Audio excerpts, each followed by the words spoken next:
నమస్కారం. నా పేరు ప్రభాత్. నేను మరియు ప్రవీణ్ గోర్లా ఈరోజు డెబియన్ ప్రాజెక్ట్ గురించి మాట్లాడదలుచుకున్నాం.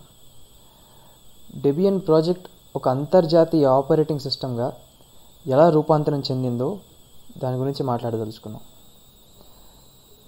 డెబియన్ ప్రాజెక్టు ఎలా రూపాంతరం చెందిందో మాట్లాడే ముందు డెబియన్ ప్రాజెక్ట్ అంటే ఏంటో ఒకసారి వివరించుకుందాం.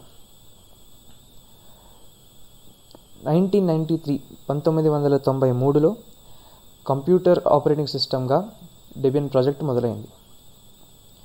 కొంతమంది వ్యక్తులు ఫ్రీ సాఫ్ట్వేర్ మీద తయారు చేసిన ఆపరేటింగ్ సిస్టమ్ని ఒక ఫ్రీ ఆపరేటింగ్ సిస్టమ్ని తయారు చేద్దామన్న ఉద్దేశంతో మొదలుపెట్టిన ప్రాజెక్ట్ డెబియన్ ప్రాజెక్ట్. డెబియన్ ప్రాజెక్ట్లో అప్పటి నుంచి ఎంతోమంది వ్యక్తులు కంట్రిబ్యూట్ చేయడానికి తోడ్పడ్డారు. ఇది సమాజం మొత్తం కంట్రిబ్యూట్ చేయగలిగింది అంటే దీనికి కారణం డెబియన్ ఫ్రీ సాఫ్ట్వేర్ అవ్వడం వల్ల. ఫ్రీ సాఫ్ట్వేర్కి కలిగిన 4 ఫ్రీడమ్స్ ప్రతి ఒక్క వ్యక్తిని ఆ సాఫ్ట్వేర్ని చాలా సులభంగా వాడుకోవడానికి ఉపయోగపడుతుంది.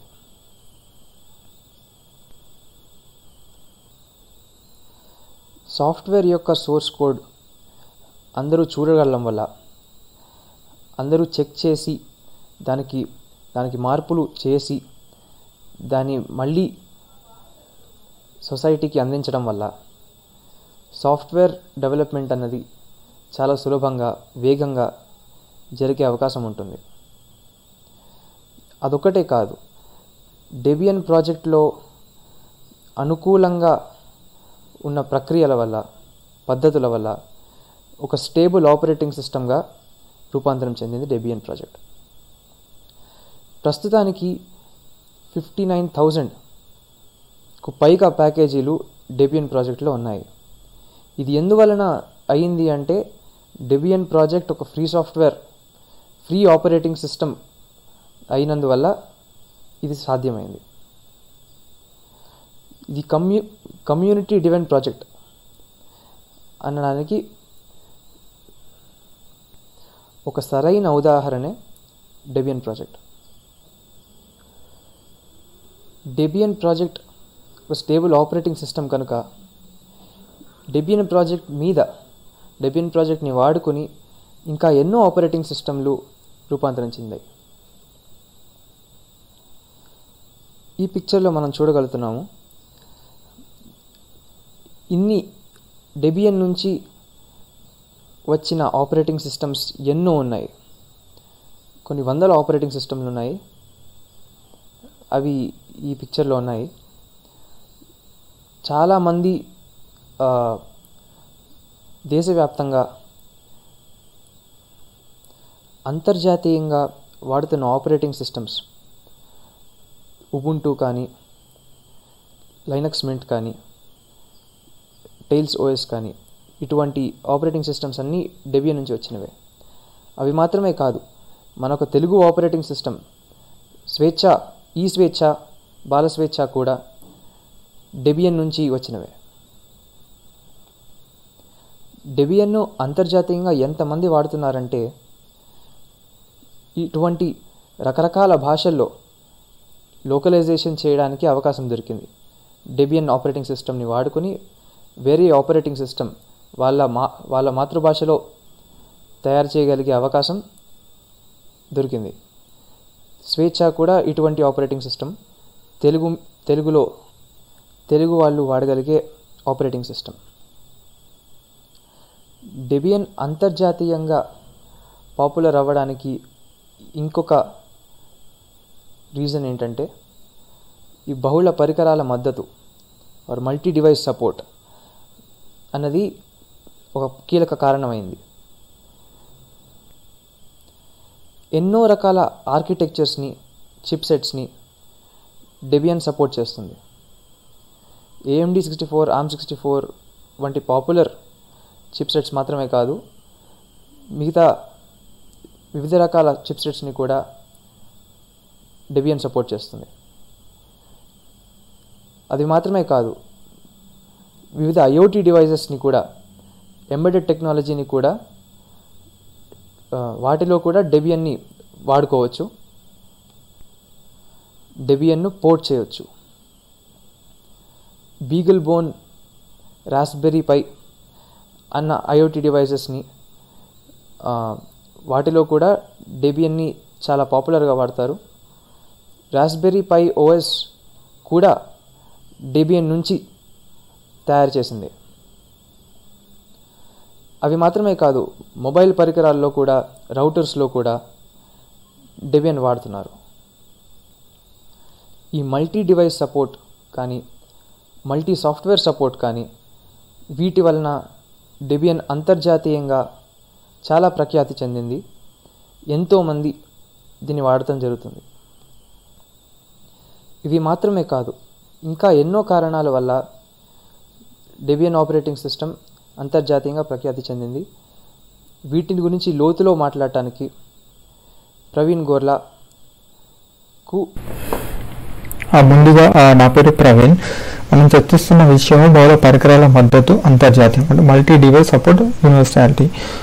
అంటే డెబియన్ వివిధ పరికరాలకు మద్దతు ఎలా ఇచ్చింది, తద్వారా ఆ పరికరాలను అంతర్జాతీయంగా ఎలా యూజ్ చేశారు, తద్వారా డెబియన్ కూడా అంతర్జాతీయంగా ఎలా జరిగింది అనే దాన్ని మనం చర్చిస్తున్నాము. దీంట్లో భాగంగా చూసుకుంటే బహుళ పరికరాల మద్దతు అంటే ఇది కేవలం హార్డ్వేర్ సపోర్ట్ అనే కాదు, హార్డ్వేర్కి మద్దతు ఇవ్వడం అనేది కాదు, ఆ వివిధ పరికరాల్లో వివిధ వినియోగాలకు సంబంధించిన వివిధ పరికరాలని రూపకల్పన చేయడానికి కూడా డెబియన్ అలా ఉపయోగపడిందని చర్చిస్తున్నాము. సో వివిధ పరికరాలు అంటే వివిధ పరికరాలు పనిచేయడానికి కావాల్సిన ఆపరేటింగ్ సిస్టమ్ని డెబియన్ నుంచి ఎలా రూపకల్పన చేశారు. అలాంటి ఆపరేటింగ్ సిస్టమ్స్ చాలా ఉన్నాయి, అలా రూపకల్పన చేసిన సాఫ్ట్వేర్లు చాలా ఉన్నాయి. దాంట్లో ఒక ఉదాహరణ తీసుకుంటే, ఒక చిన్నపాటి టౌన్ కానీ లేదా ఒక విలేజ్ మొత్తానికి ఇంటర్నెట్ సేవలు అందించడానికి తయారు చేసిన ఒక ఆపరేటింగ్ సిస్టమ్ ఉంది. ఒక వైఫైని వెసులుబాటు చేయించగలగడానికి ఒక ఆపరేటింగ్ సిస్టమ్ ఉంది. ఫ్రీడమ్ వర్క్స్ అనే అలాంటి ఒక ఆపరేటింగ్ సిస్టమ్ ఫ్రీడమ్ వర్క్స్ అనే ఒక ఆపరేటింగ్ సిస్టమ్ని మనం ఇక్కడున్న బీగిల్ బోన్ అనే ఒక పరికరంతో కలిపి మనం చిన్నపాటి టౌన్కి కానీ ఒక విలేజ్ కానీ వైఫై సేవలు అందించడం జరిగింది, ఇంటర్నెట్ సేవలు అందించడం జరుగుతుంది. సరే కింది కూడా. సో ఇలాంటి యొక్క కమ్యూనిటీ కావాల్సిన మద్దతుని కల్పించడానికి ఒక డెబియన్ అనే కోర్ ఆపరేటింగ్ సిస్టమ్ వీటి యొక్క మూలాలకి అనుసంధానంగానే దాని రూపకల్పన చేయడం జరిగింది. సో ఇందులో భాగంగా డెబియన్ని డెవలప్ చేయడానికి కావాల్సిన సూత్రాలు ఏంటి? డెబియన్ యొక్క అంతర్జాతీయ కార్యసహకరణ మరియు అనుసరణ. అంటే డెబియన్ అంతర్జాతీయంగా రూపకల్పన చెందటానికి మద్దతు ఇచ్చిన డెబియన్ మార్గదర్శక సూత్రాలు ఏంటి? ఆ మార్గదర్శక సూత్రాల్లో ఫ్రీ సాఫ్ట్వేర్ మార్గదర్శక సూత్రాలు ఎలా ఇమిడి అయి ఉన్నాయో తెలపడమే ఒక డెబియన్ సోషల్ కాంట్రాక్ట్ అంటాము. ఆ సోషల్ కాంట్రాక్ట్లో భాగంగా డెబియన్ 100% ఎలా ఫ్రీ సాఫ్ట్వేర్గా ఉండబోతుంది, డెబియన్కి ఎలా డెవలపర్స్ ఎలా కాంట్రిబ్యూట్ చేయాలి, ఇంకెలా దాన్ని ప్రపంచవ్యాప్తంగా అంతర్జాతీయంగా దాన్ని పెంపొందించడానికి కావాల్సిన సపోర్ట్ ఏంటి, ప్లస్ డెబియన్ తయారు చేసిన సాఫ్ట్వేర్ని కమ్యూనిటీ ఎలా వాడచ్చు అనేదాన్ని ఈ డెబియన్ సోషల్ కాంట్రాక్ట్లో ఇమిడి చేసి ఉంటుంది. దాంతోపాటు డెవలపర్స్ యొక్క వాళ్ళ హక్కులు ఏంటి అనేది కూడా దీంట్లో ఇమిడిపడి ఉంటుంది. డెబియన్ 100% ఫ్రీ సాఫ్ట్వేర్ ఆపరేటింగ్ సిస్టమ్గా ఎలా ఉండబోతుంది అనేదాన్ని ఇంకా క్లుప్తంగా దీంట్లో చెప్తారు. అంతర్జాతీయ కార్యాచరణ మరియు అనుసరణ భాగంగా ఇంకా వేరే పద్ధతుల ద్వారా డెబియన్ని ఇది అంతర్జాతీయంగా కాంట్రిబ్యూషన్స్ చేసుకోవచ్చు మరియు దాని అనుసరణ ఏంటి అని చూద్దాం. దాంట్లో భాగంగా సాఫ్ట్వేర్ సమస్యల తెలపడంలో పారదర్శకం, అంటే బగ్ ట్రాకింగ్ సిస్టంలో పారదర్శకత ఉంటుంది. డెబియన్లో ఎలాంటి సెక్యూరిటీ లూప్ హోల్ ఉన్నా కానీ, డెబియన్ వల్ల ఎలాంటి సెక్యూరిటీ ఇష్యూస్ వచ్చినాయని అవన్నీ క్లుప్తంగా డెబియన్ పోర్టల్లో పారదర్శకంగా అవి కనిపిస్తాయి, అందరికీ కనిపిస్తాయి. దాన్ని అందరూ చూడొచ్చు, దాని అందరూ సొల్యూషన్ ప్రపోజ్ కూడా అంటే క్లుప్తంగా దానికి సొల్యూషన్స్ కూడా ఇవ్వచ్చు.